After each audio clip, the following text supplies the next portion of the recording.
que el presidente de la República dé finalmente la orden de que cese el fuego.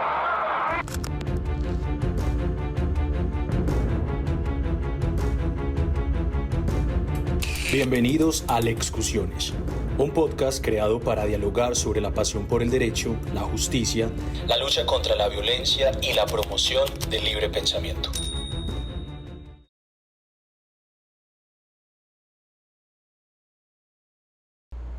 Muy buenas tardes a todos, estamos en un nuevo episodio de Lexcusiones, esta vez con el profesor Estanislao Escalante.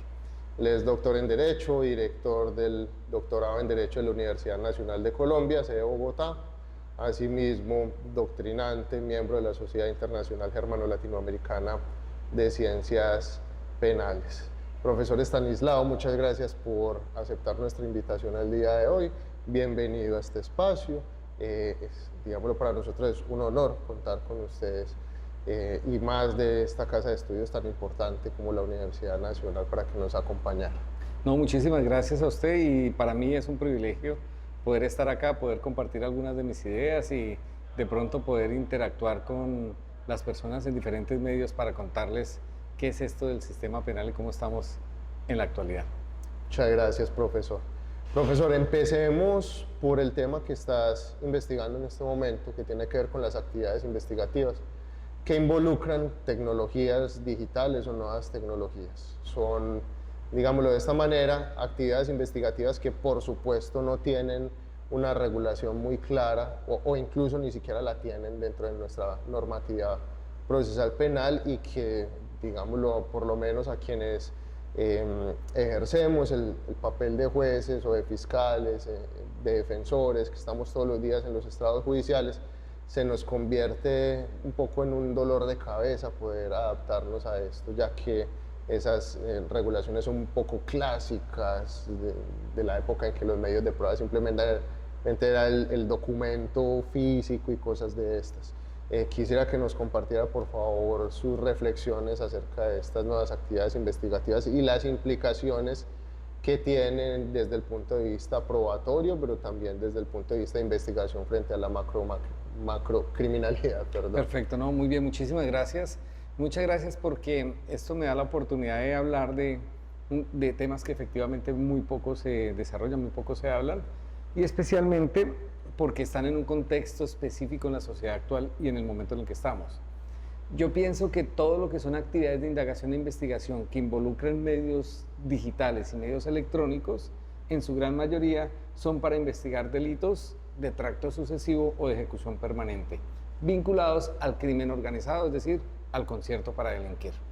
¿Por qué lo digo? Porque difícilmente o no todos los delitos que han sucedido en el pasado pues se pueden obtener elementos de prueba o fuentes de prueba a partir de interceptación de comunicaciones, a partir de una serie de actividades de indagación e investigación que hoy en día se utilizan como elementos para observar lo que está pasando en el marco de una criminalidad que es permanente, ¿cierto? Allí que encontramos, uno encontraría diferentes tipos de regulaciones, pero especialmente conozco la europea y cómo de alguna manera esa europea se ha venido planteando acá.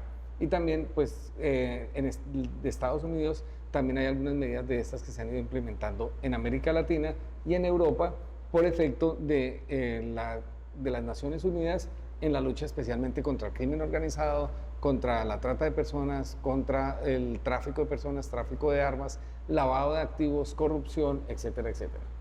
Entonces, ¿qué he encontrado yo? Cuando nuestra legislación habla de investigación electrónica, o cuando nuestros doctrinantes hablan de investigación electrónica, este es un paraguas muy amplio que tiene muchos tipos de investigación. La primera investigación que a uno se le viene a la mente, o actos de investigación o actividades de investigación, la primera que a uno se le viene a la mente siempre es la interceptación de comunicaciones telemáticas y telefónicas. Y allí, digamos que más o menos todos tenemos un conocimiento de qué es la interceptación, pero normalmente en el sentido común y en los medios de comunicación se habla de interceptación de comunicaciones telefónicas. Pero la doctrina europea, y en términos generales la doctrina que habla sobre estos temas, distingue entre interceptaciones telefónicas e interceptaciones telemáticas. Las telefónicas es cuando escucho la comunicación telefónica entre dos personas. Pero la telemática implica un dispositivo que tiene una parte telefónica y otra tecnológica. Y la combinación entre lo telefónico y lo tecnológico implica lo telemático. Y una interceptación telemática no solamente nos da los datos de la comunicación oral, sino que nos puede dar mucha más información que está contenida en los dispositivos electrónicos. Entonces, una interceptación de este tipo pues contiene una cantidad de información como, por ejemplo, la ubicación de la persona, cuántos minutos hablaron, quién hizo la llamada a quién, en qué momento, dónde estaba ubicado, etcétera, etcétera. Hay otro tipo como la búsqueda selectiva en base de datos que todos la conocemos, pero hay otra serie de tecnologías que se están utilizando mucho y es, por ejemplo, el registro remoto de equipos informáticos. Y este hace referencia a cuando el investigador desde su oficina hace un registro de un equipo informático que se encuentra en otro lugar en espacios distintos. No es lo mismo ir y tomar un equipo o un bien mueble electrónico y llevarlo a la oficina y hacerle una inspección a hacer un registro remoto desde la oficina, por ejemplo, de la Policía Judicial a la oficina que están investigando y hacerlo. Y esto se puede hacer no solamente a través de software legítimo, sino que también a través de software ilegal. Es decir, se puede, por ejemplo, bueno, ilegal en el sentido de que es la implantación de un dispositivo o de un software que es maligno, que lo que hace es tomar información y transmitirla a quien está haciendo el registro remoto. Y esto se puede hacer básicamente porque se habla de registro remoto de equipos informáticos a través de cualquier medio, pero también la ley colombiana tiene una norma que es relativamente nueva, que es el agente encubierto informático. Esa es una figura, el agente encubierto informático es una figura que tiene un pie en las operaciones encubiertas y en las operaciones telemáticas. ¿Por qué? Porque es un agente encubierto que actúa en la red o que actúa a través de medios digitales. Y la ley dice que el investigador o la policía puede nombrar un agente encubierto que a través de una identificación ficticia, una identificación oculta o cambiada, puede operar en los sistemas informáticos y obtener información de comunicaciones a través de canales cerrados que tengan personas que estén cometiendo delitos. Y puede hacerlo a través de software malicioso, ¿cierto? Entonces, por ejemplo, pueden hackear el equipo de alguien. Segundo, puede hacer uso de algoritmos que obtengan información y de análisis de información algorítmica que obtenga información de esa interceptación, o se puede hacer a través de la intromisión de esta persona en comunidades digitales para obtener información. Esto especialmente se hace para delitos que se cometen a través de medios digitales o, por ejemplo, para la explotación sexual a través de medios digitales o la pornografía infantil. Y esa norma es apenas del 2018 en Colombia, pero paradójicamente yo he hecho el paneo con los fiscales y hay fiscales que no la conocen y hay fiscales que conociéndola dicen, yo no sé cómo se utiliza, a mí no me pidan eso. Y básicamente es cómo obtener información de comunicaciones cerradas entre dos o más personas a través de una forma subrepticia, una forma oculta, una forma encubierta. ¿Bien? Y hay una tercera forma que sí no está legitimada o legalizada en la legislación colombiana, pero que aquí le han dado diferentes nombres y lo han usado de maneras distintas. Y es la escucha directa de comunicaciones orales o la escucha de comunicaciones orales directas a través de medios electrónicos o medios tecnológicos. Esto hace referencia no ya a la interceptación de comunicación de dos personas a través de un teléfono o a la interceptación de las comunicaciones telemáticas, sino que se le pone un micrófono a las personas en su lugar donde están conversando y en la distancia se les escucha. Puede ser a través de un micrófono, puede ser a través de un dispositivo electrónico como puede ser un celular o también a través, por ejemplo, de un dron. ¿Qué pasa? Que como no está legislado en Colombia, esto sí está legislado en la Unión Europea y en España especialmente, está reglamentado, aquí no está reglamentado y he conocido de casos que por obvias razones no voy a decir cuáles, pero que agentes de policía judicial dicen, nosotros sí escuchamos y sí se ha hecho escuchas de conversaciones. Pero como eso no está ahí, pues lo hacemos y ya, y se pasa en el informe como fuente no formal. Y allí tenemos un problema, y es que cuando se presentan este tipo de circunstancias, ahí uno podría ver qué está pasando con la práctica probatoria y con la fundamentación de los motivos fundados para poder solicitar medidas restrictivas de derecho más adelante. Me explico. Para poder solicitar un allanamiento, para poder solicitar, por ejemplo, una operación encubierta, para poder solicitar una búsqueda selectiva, se requieren unos motivos fundados. Y los motivos fundados deben de estar basados en elementos materiales de prueba o evidencia física que demuestren que se ha hecho una investigación, que se ha avanzado en la investigación, pero que es necesario hacer una limitación de derechos fundamentales a través de estas medidas restrictivas, y por eso entonces es obligatorio, por ejemplo, hacer esta otra medida que limita el derecho o que es una intromisión en el derecho fundamental. Y entonces va uno a mirar los motivos fundados, y cuando encuentra sus motivos fundados dicen que a través de fuentes no formales se tuvo conocimiento de tal cosa y tal cosa y tal cosa. Y entonces dice uno, ¿y cuáles fueron esas fuentes no formales? No están documentadas. Y yo creo que ahí hay una práctica equivocada por parte de la Policía Judicial.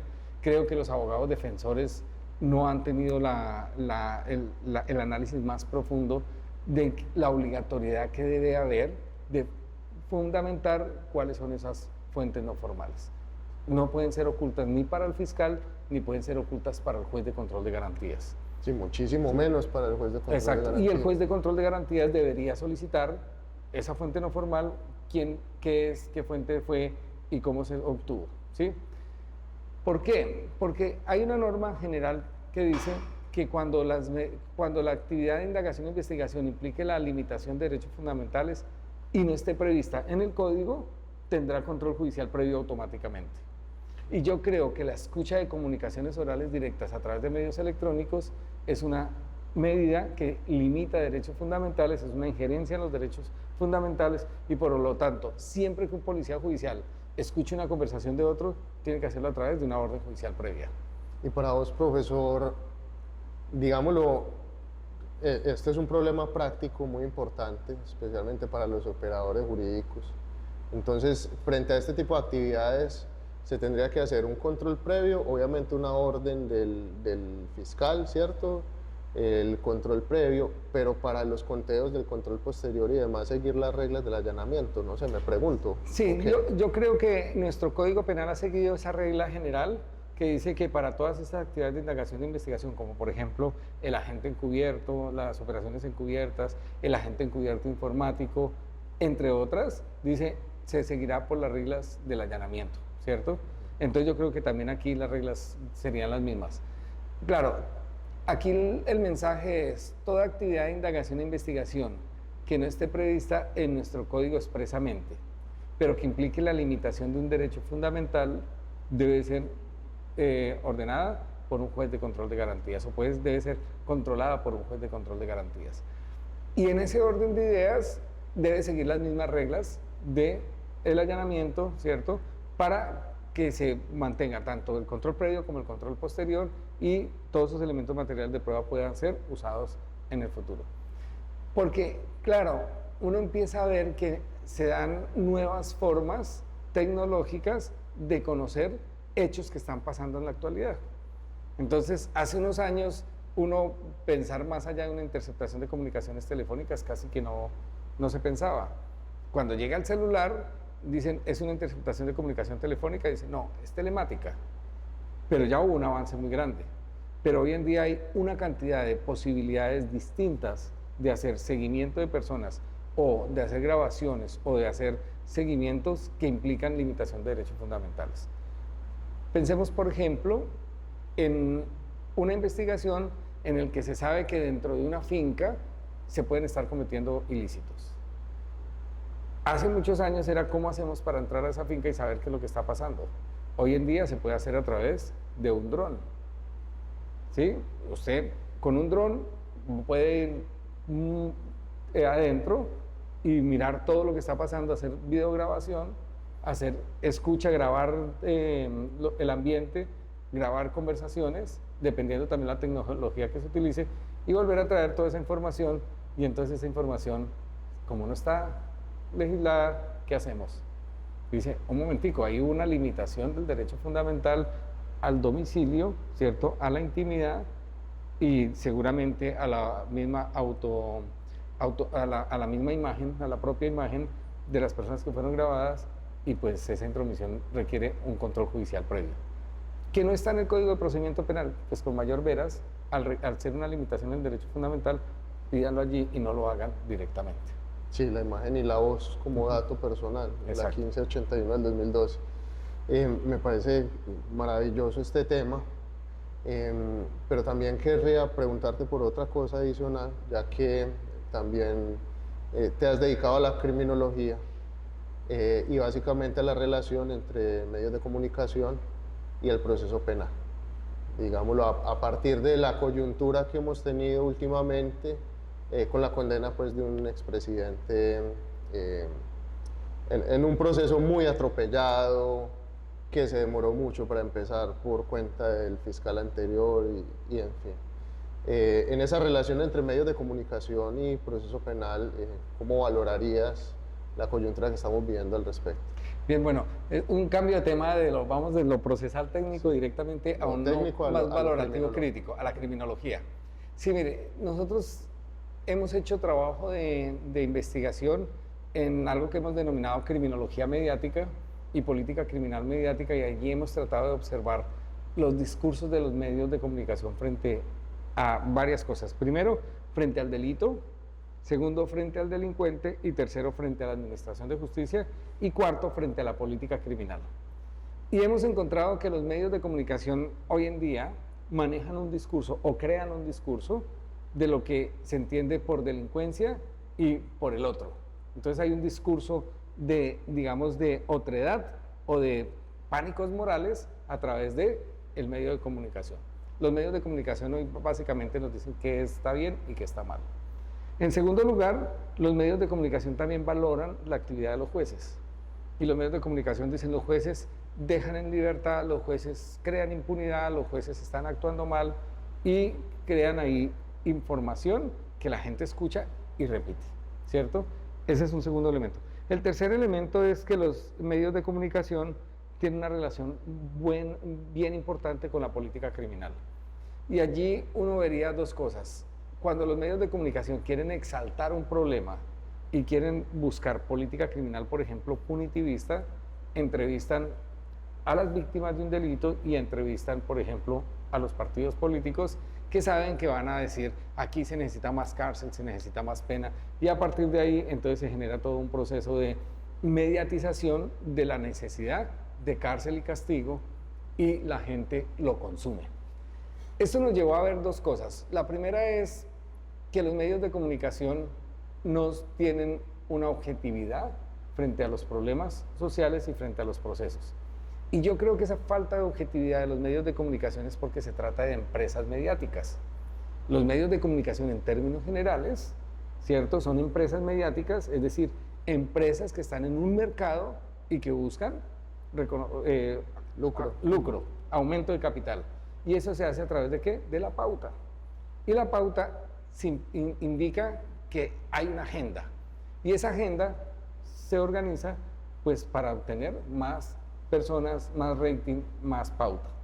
Entonces, allí, de alguna manera, los medios de comunicación están pautando, están obteniendo recursos como empresas. Entonces hay que ver que ellos tienen ánimo de lucro y que por lo tanto es su negocio mejorar su pauta. Ahí una agenda propia respecto de eso, ánimo de lucro. Exacto. En segundo lugar, yo creo que los medios de comunicación, en la medida en que se ha venido hablando del delito, la delincuencia, la política criminal y todo esto, han ido creando también su punto de vista, y los medios de comunicación que obedecen a un medio de producción, pero que está ligado también a medios de control político, casi siempre van a ligar su discurso punitivista a esos entornos políticos. Me explico, un medio de comunicación privado que está en la hora de mayor rating, ¿cierto? Y acaba de suceder un hecho punible, pues lo que va a hacer es buscar que la gente vea ese noticiero y va a generar ahí todo un discurso ideologizado por el partido político o por el pensamiento político de quien presenta o quien dirige.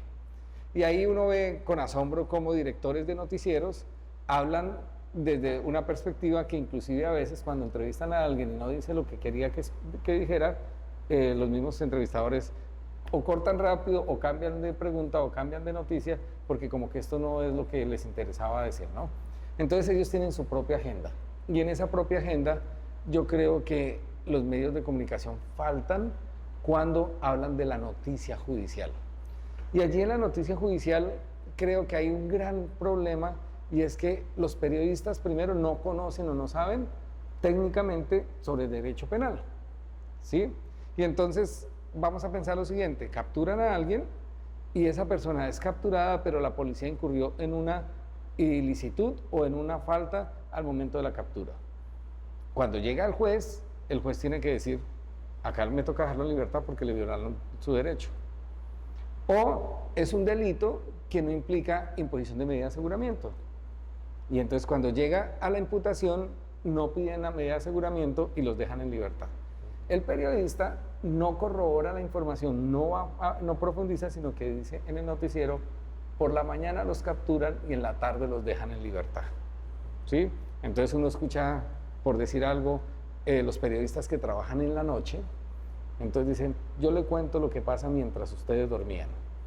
Y hablan sobre el delito, sobre la cuestión criminal y en un mismo momento dicen qué pasó, cómo pasó, quiénes fueron los testigos, cuánta pena merece y que hay que condenarlo. Y por la noche cuando vuelven, no al otro día, y a los que capturaron ayer, un juez los dejó en libertad. Y entonces ahí hay un problema y es que los periodistas y los medios de comunicación no saben sobre derecho penal, pero hablan de derecho penal todo el tiempo, ¿vale? Y en segundo lugar, creo que esa falta de conocimiento técnico los lleva a que son poco rigurosos con la corroboración de la información, ¿cierto? Por ejemplo, a mí me llamaba muchísimo la atención que la semana pasada cuando desafortunadamente, digo desafortunadamente porque cada vez que perdemos un ser humano pues es pérdida para la familia, es el dolor para la familia, pero también el país se conmociona. Perdimos a una persona que se dedicaba a la política y que era precandidato presidencial. Y el adolescente que disparó había sido imputado por tentativa de homicidio. Inmediatamente escuché a varios periodistas decir, y es increíble que este muchacho que ya aceptó cargos, entonces va a ser condenado por tentativa de homicidio y no por homicidio, ¿sí? Y entonces dice uno, aquí hace falta que corroboren y digan procesalmente qué es lo que puede pasar cuando cambia la imputación y entonces hay que o declarar la nulidad o depende en lo que esté en la investigación, adicionar la imputación o cambiar la imputación, pero no es cierto lo que dijeron los periodistas que en ese caso, como ya se había imputado por tentativa de homicidio, ya no se podía hacer nada, ¿sí? Y entonces dice uno, oiga, qué falta de averiguar con un especialista qué pasa cuando cambia el delito o cuando se da un resultado distinto en el marco de la investigación, la indagación en la investigación y hay que adicionar la imputación, cambiar la imputación o, por ejemplo, anular la sentencia si ya hay sentencia para que se haga una imputación adecuada, ¿cierto? Pero no se hizo. Pero los periodistas dicen, pasa esto y así es. Para ir a la pregunta que usted me dice, a mí me parece muy complejo el tratamiento que le dieron en este contexto los medios de comunicación a la sentencia del expresidente Álvaro Uribe Vélez, porque creo que los medios no fueron rigurosos, pero además hicieron demasiados juicios de valor y además también encontramos cómo se buscaba deslegitimar la decisión por cosas que había dicho la señora juez o por cosas que pasaron en el proceso, pero que no eran sustanciales dentro de la investigación. Por ejemplo, yo escuché periodistas, medios de comunicación decir que la jueza había iniciado su discurso con tales palabras y que ya era evidente que se trataba de un juicio político.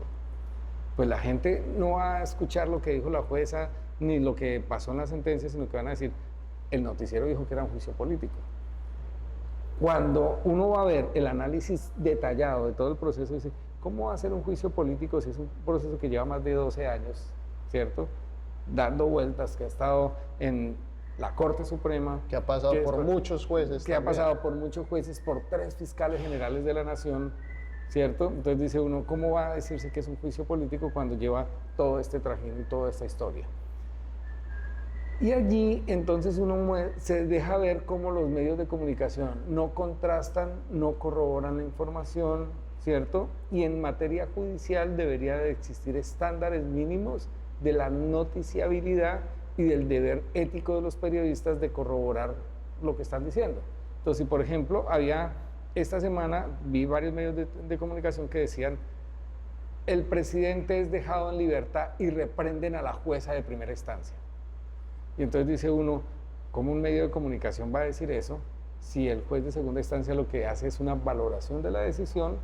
En este caso dice, ¿cuál es la valoración de la decisión a través de una acción de tutela? Dice, esa decisión hizo esto, yo no estoy de acuerdo constitucionalmente con ellos, la revoco. Pero no es ni le están reprendiendo a la juez, ni la están castigando, ni están diciendo que la decisión es mala, sino que están diciendo es que constitucionalmente pudo haber un error en la decisión y que se corrija a través de una acción de tutela, ¿sí? Pero los medios de comunicación dicen, tribunal reprende a la jueza y pudo haber incurrido inclusive hasta en delitos. Y dice uno, ¿de dónde saca el medio de comunicación eso? Y no lo corrobora. Entonces creo que hay mucha falta de corroboración, de verificar la información y especialmente de tener conocimiento técnico en aspectos procesales muy importantes.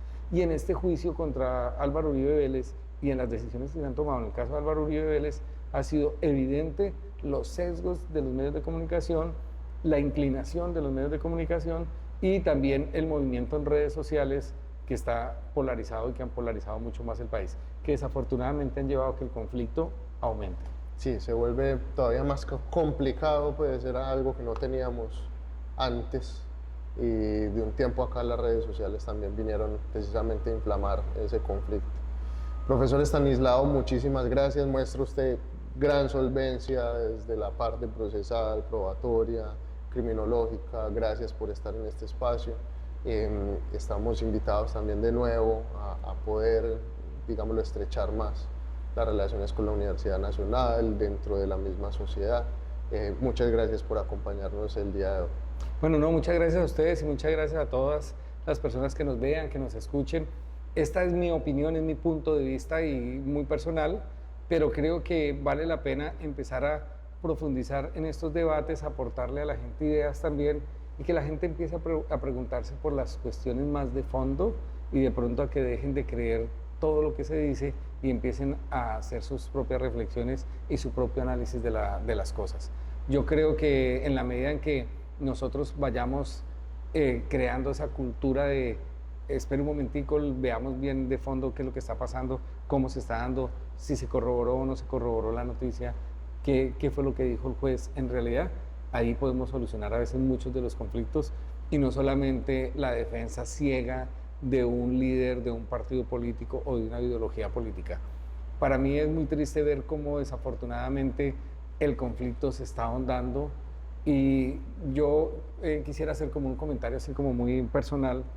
Yo crecí escuchando una canción de música de cuerda, que es esa canción que dice que a quién engañas, abuelo, yo sé que tú estás llorando. Y hay una parte que dice que los políticos, aquellos politiqueros de oficio que crean puentes donde no hay ríos. Y otra parte de esa canción dice que el vecino aprende a odiar hasta el que fue su buen vecino por esos malditos politiqueros de oficio. Y era en la violencia partidista, conservadora y liberal. Y a mí, yo hoy que he crecido y que de alguna manera soy una persona ya adulta, escucho esa canción y digo, esto no ha cambiado. Nos seguimos matando por ideas políticas, nos seguimos dando golpes con los vecinos, con la gente que pensamos que no piensa como nosotros y no hemos logrado llegar a transformar nuestra forma de pensamiento y nuestra forma de ver el otro, que en su pensamiento pueda que no tenga razón, pero deberíamos de aprender a racionalizar eso. Y desafortunadamente siento que con todo esto que ha pasado, con la sentencia de Álvaro Uribe Vélez, con todo lo que ha dicho en los medios de comunicación y en las redes sociales, y lo que dicen sus detractores, y atacar directamente al presidente de la República, que estemos o no estemos de acuerdo con él, atacarlo y decir que es un asesino, o que él fue el que motivó la captura de Álvaro Uribe Vélez, es transfigurar tanto y aumentar tanto ese odio, que yo creo que quienes tienen la oportunidad de plantear un mensaje a través de todos estos medios, es un mensaje que debemos cambiar. Mire, en la actualidad estamos en un mundo lleno de redes sociales, lleno de medios de comunicación, no solamente los medios de comunicación televisivos, de radio, sino también las redes sociales. El problema que se está dando es que todo el mundo opina y opina sin saber de fondo, sin conocer de fondo, sino que opina con lo que piensa y cree, pero inclusive lo opina con el odio. Y yo creo que ahí quienes tienen el poder de decir, quienes tienen el poder de mostrar, quienes tienen el poder de comunicar, pero los políticos tienen una responsabilidad ética y moral de no faltar a la verdad. Yo no puedo estar de acuerdo con el presidente, puedo no estar de acuerdo con el expresidente, puedo no estar de acuerdo con lo que están haciendo ciertos partidos políticos, pero no por eso yo puedo, por ejemplo, sin ningún tipo de medida, razón o análisis, decir que el presidente es el responsable de la muerte, por ejemplo, del precandidato presidencial. Porque yo creo que ahí se están generando odios y se está aumentando la violencia. Tampoco puedo decir que el presidente en la actualidad sea el responsable de la condena en primera instancia de Álvaro Uribe Vélez, porque se están generando más odios. Y en esto tiene una responsabilidad grandísima los partidos políticos. Entonces, fíjense que nuevamente, como aquella canción que les comentaba, los partidos políticos y los políticos nos están enseñando a odiar hasta quien es nuestro buen vecino. Inclusive hay relaciones de pareja, relaciones de amistad que se han roto porque nos han enseñado y nos han llevado a odiar entre nosotros mismos cuando debería ser distinto.